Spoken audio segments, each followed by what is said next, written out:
ഏവർക്കും KBFC ന്യൂസിന്റെ പുതിയൊരു വീഡിയോയിലേക്ക് സ്വാഗതം. കേരള ബ്ലാസ്റ്റേഴ്സുമായി ബന്ധപ്പെട്ട ഒരു പുതിയ വാർത്ത ഇപ്പോൾ പുറത്തു വന്നിരിക്കുകയാണ്. നമ്മൾ ഈ വീഡിയോ ഇന്നലെ തന്നെ ചെയ്യാൻ തീരുമാനിച്ചതായിരുന്നു. എന്നാലും കുറച്ചുകൂടി വിശ്വാസമായിട്ടുള്ള ചാനലുകളിൽ നിന്ന് റിപ്പോർട്ട് കിട്ടിയതിനു ശേഷം ചെയ്യാനായിരുന്നു തീരുമാനിച്ചിരുന്നത്. ഇപ്പോൾ നമുക്ക് കിട്ടിയിരിക്കുന്ന വാർത്ത കേരള ബ്ലാസ്റ്റേഴ്സ് FC അവരുടെ CEO ആയിട്ടുള്ള അഭിക് ചാറ്റർജിയെ ഈ സീസൺ അവസാനിക്കുമ്പോൾ പുറത്താക്കാൻ പോകുന്നു എന്നതാണ്. അതിനു പകരമായി നോർത്ത് ഈസ്റ്റ് FCയുടെ CEO ആയിട്ടുള്ള മന്ദാറിനെ കൊണ്ടുവരാൻ കേരള ബ്ലാസ്റ്റേഴ്സ് FC ഇപ്പോൾ ഇൻട്രസ്റ്റ് കാണിച്ചിരിക്കുകയാണ്.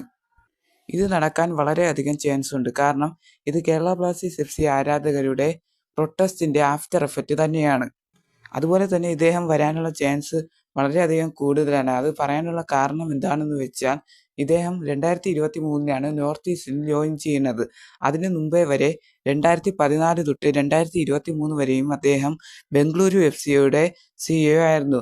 അതുകൊണ്ട് തന്നെ വാഷ്ലി വെസ്റ്റ്വുഡിനോടൊക്കെ തന്നെ ചേർന്ന് പ്രവർത്തിച്ചിട്ടുള്ള ഒരു CEO തന്നെയാണ് മന്ദാർ.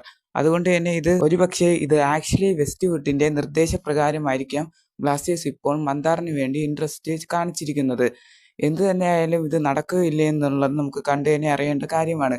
നിങ്ങളുടെ അഭിപ്രായം എന്താണ്? നിങ്ങൾ കമന്റ് ബോക്സിൽ ഇപ്പോൾ തന്നെ രേഖപ്പെടുത്തുക. അതുപോലെ തന്നെ നിങ്ങൾ സബ്സ്ക്രൈബ് ചെയ്തിട്ടില്ലെങ്കിൽ കൂടുതൽ കേരള ബ്ലാസ്റ്റേഴ്സുമായി ബന്ധപ്പെട്ട വാർത്തകൾക്ക് ദയവായി ഇപ്പോൾ തന്നെ സബ്സ്ക്രൈബ് ചെയ്യുക.